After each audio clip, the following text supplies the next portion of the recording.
Dials up the chin strap and goes in against this Argonaut defense. They'll begin with an inside handoff. Yes. Finds a way to keep it together in the second half. Calgary's defense does the rest, getting the job done on the road.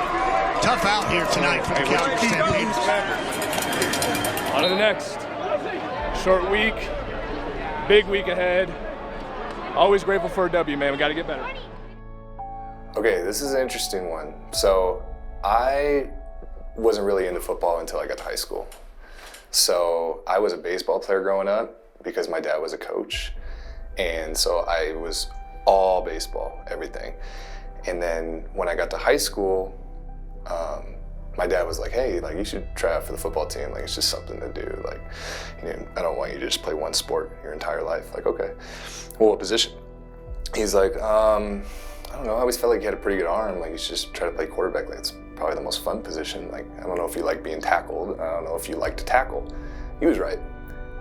So I went out for the quarterback position and there was like 15 kids. And somehow I was the one that they were like, yeah, you can do this, like you can play. And towards the end of my time in high school, I had a couple private coaches just kind of say, like, you can do this if you really want to go for it. Like it's kind of natural to you. Like you can lead, you can throw the ball, you're accurate, you know, just see what can happen. And I was like, all right, well, maybe, you know, I always wanted to be a baseball player. I always wanted to be a professional baseball player in my life. And once I realized I wasn't probably good enough to do that, then football became a real priority.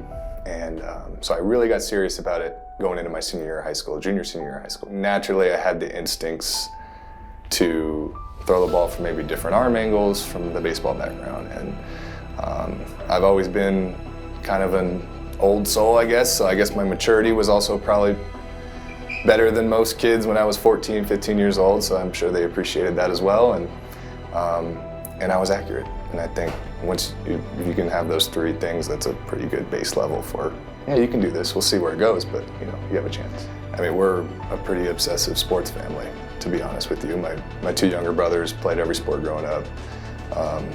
There wasn't a day in the summer where we weren't hanging out in the front yard or backyard or whatever. And my dad was really involved as well. He would play with us. My mom drove us to every single sporting event as a kid. So sports is what we know. And sometimes I can't believe I'm actually still doing it because it meant that much to us when we were growing up. Here's Maier with time again. Down the field again, looking for a deep shot. He's got all the way home. Snap. Jake Maier has the ball. Pressure is on. He leans back, pitching in the end zone. Post corner, looking for Begelton. He goes down, makes the catch. It's a touchdown. Jake Maier, he's going to look down the field. A deep shot drops it in there, Philpott. And he hangs on just inside the 25. I was just taught from a very young age that, you know, if you want to be involved in sports and if you want to excel in sports, you have to have an appropriate level of poise and self-control. And if you can do that, not only will you gain confidence, but you can, you know, instill confidence in others. So that's really become, you know, over the course of my life, a bit of an identity, I guess. And I love it. I love the feeling of being calm and being still and, you know, not letting things get too overwhelming. Because a lot of times you can't control certain things. So, you know, I try to be a guy that approaches different teammates appropriately. You know, I don't think it's a one-size-fits-all. I don't think, you know, when you're communicating with people, I don't think you can just look at all 50 guys and say, I'm going to communicate to you like this because this is how I think it should be. Like, no, there's different personalities and guys handle things differently. I think there's certain teammates that you have, you know, where, you know, if you were to hold them accountable, you know, maybe you can be a little bit more stern or a little bit, you know, a little more tough love. And then I think there's guys that you know, you put your arm around and say, hey, like, we're going to get through this together and we're going to be all right. And I think when you have that approach, you're able to hold yourself accountable as well because, you know, it gives you the variety of perspectives. Like if I feel a certain way with somebody, well, if we're able to communicate that, then he might have something for me to where I can take a step back and say, okay, you're right. You know, I need to, you know, adjust how I'm feeling about this. So at the end of the day, you know, you got to show the way. You just do.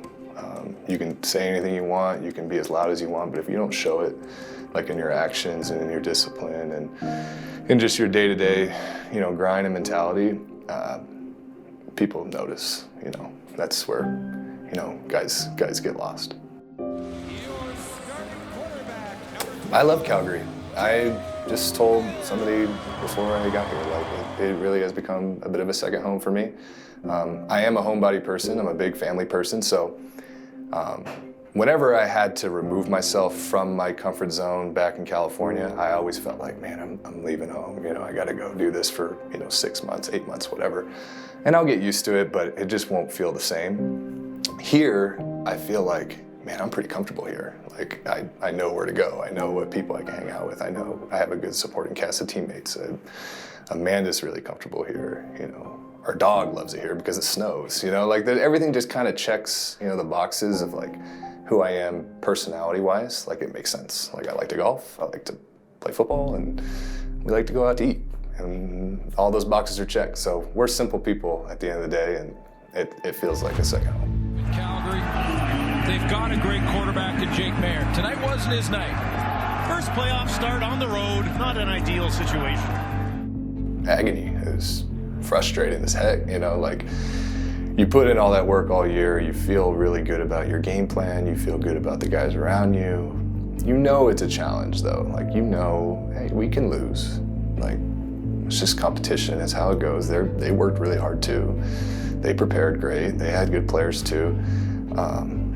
But, you know, in that moment, like, you're extremely frustrated because you're hyper competitive, and it's just kind of how we're all wired, I guess. So I'm not any different than anybody else. Like, I might seem like, oh, you know, Jake's fine, like, whatever.